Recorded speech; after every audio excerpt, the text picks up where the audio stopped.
തെരഞ്ഞെടുപ്പ് പ്രഖ്യാപിച്ച ഉടൻ തന്നെ ബി.ജെ.പിയുടെ മുതിർന്ന നേതാവ് മുൻ സംസ്ഥാന അധ്യക്ഷൻ കെ സുരേന്ദ്രൻ നമ്മളോടൊപ്പം ചേരുകയാണ്. ബി.ജെ.പി ഈ തെരഞ്ഞെടുപ്പിൽ വലിയ സ്ട്രാറ്റജിക്കലായ നീക്കങ്ങളാണ് നടത്തിയിരിക്കുന്നത്. അതിൽ ഏറ്റവും പ്രധാനപ്പെട്ടത് സർപ്രൈസ് സ്ഥാനാർത്ഥികൾ വന്നു. ശ്രീലേഖ കോർപ്പറേഷനിൽ മത്സരിക്കുന്നു. ഇത് നൽകുന്ന ഒരു സന്ദേശം എന്താണ്? അല്ല, തീർച്ചയായിട്ടും ബി.ജെ.പിയുടെ പരമ്പരാഗത നേതാക്കളോടൊപ്പം തന്നെ സമൂഹത്തിൽ സ്വാധീനമുള്ള മറ്റ് പ്രമുഖ വ്യക്തികളെയും ഞങ്ങൾ തെരഞ്ഞെടുപ്പുകളിൽ മത്സരിപ്പിക്കാറുണ്ട്. തദ്ദേശ തെരഞ്ഞെടുപ്പ് പലതരത്തിലുള്ള ആൾക്കാരുടെ ഒരു കോമ്പിനേഷനാണ്. പല എക്സ്പേർട്സിന് ആവശ്യമുണ്ട്, നല്ല പൊതുപ്രവർത്തകർ ആവശ്യമുണ്ട്, കൂടുതൽ ജനപിന്തുണയുള്ള വ്യക്തിത്വങ്ങളെ ആവശ്യമുണ്ട്. അപ്പോൾ അതെല്ലാം നോക്കിയിട്ടാണ് സ്ഥാനാർത്ഥികളെ നിശ്ചയിക്കുന്നത്.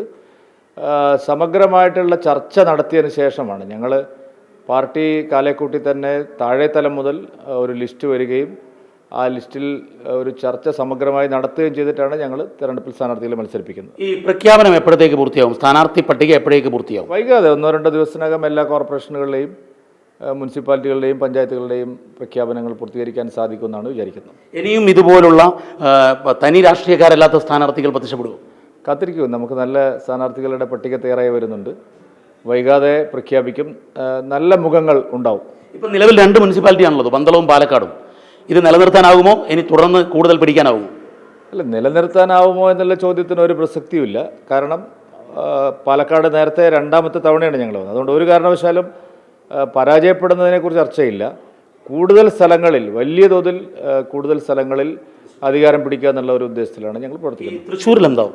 അല്ല, അങ്ങനെ ഇപ്പോൾ ഞാൻ തൃശ്ശൂരിലെ അവിടുത്തെ മേയർ ചില നിലപാട് പറഞ്ഞിട്ടുണ്ട്. ഓരോ സ്ഥലങ്ങളെയും കുറിച്ച് ഞാൻ പറയുന്നില്ല, അത് പറയേണ്ട ആളുകൾ. തൃശ്ശൂർ കേസിന് നന്നായിട്ട് അറിയുന്നതാണ്. അവിടുത്തെ മേയർ ഒരു നിലപാട് അങ്ങനെ ഒരു പ്രദേശത്തെ അല്ല, കേരളം ആകെ ഒരേ വിജയപ്രതീക്ഷയിലാണ് ഞങ്ങൾ പോകുന്നത്. എല്ലായിടത്തും ജയിക്കാനാണ് ഞങ്ങൾ പരിശ്രമിക്കുന്നത്. ഈ നിയമസഭാ തെരഞ്ഞെടുപ്പിന്റെ ഒരു ട്രയൽ റണ്ണാണ് സാധാരണഗതിയിൽ തദ്ദേശ തെരഞ്ഞെടുപ്പ് കേരളത്തിൽ. കഴിഞ്ഞ തദ്ദേശ തെരഞ്ഞെടുപ്പ് കോവിഡ് കാലത്തായിരുന്നു, പക്ഷേ അതിൻ്റെ ഒരു സൈൻ ഭരണ തുടർച്ചയായിരുന്നു CPM-ന്.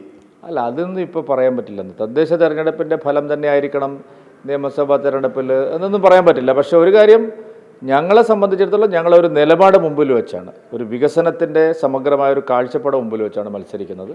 അതിനുള്ള പ്രയോജനം ജനങ്ങൾ എന്തായാലും ഇത്തവണ അതിനുള്ള വോട്ട് ഞങ്ങൾക്ക് തരുമെന്നുള്ള കാര്യത്തിൽ ഞങ്ങൾ സംശയമില്ല. ഈ ന്യൂനപക്ഷ വോട്ടിന് നിർണായകമാണ്. പ്രത്യേകിച്ചും ക്രൈസ്തവ സഭ പ്രധാനമന്ത്രിയുമായി കൂടിക്കാഴ്ച നടത്തിയതിന് ശേഷം നടക്കുന്ന തെരഞ്ഞെടുപ്പാണ്. ക്രൈസ്തവ സഭയുടെ വോട്ട് ബി.ജെ.പിക്ക് വലിയ തോതിൽ വരുമോ ഇപ്രാവശ്യം? അല്ല, ന്യൂനപക്ഷങ്ങൾ ഞങ്ങൾ ഇത്തവണ സ്ഥാനാർത്ഥികളുടെ കാര്യത്തിൽ തന്നെ നല്ല നിലയിൽ പരിഗണിക്കുന്നുണ്ട്. വലിയ മാറ്റം ഞങ്ങൾ പ്രതീക്ഷിക്കുന്നുണ്ട്. Thank you. വളരെ കൃത്യമായി തന്നെ ന്യൂനപക്ഷ സ്ഥാനാർത്ഥികളുടെ കാര്യത്തിൽ വലിയ പരിഗണനയുണ്ട്. ആ മേഖലയിൽ നിന്നും വലിയ വോട്ടുകൾ പുതുതായി ബി.ജെ.പിക്ക് വരുമെന്ന് കൂടിയാണ് കെ സുരേന്ദ്രൻ വ്യക്തമാക്കുന്നത്. ക്യാമറാമാൻ അഭിലാഷ് പള്ളിക്കരക്കൊപ്പം ദീപക് ധർമ്മടം, 24.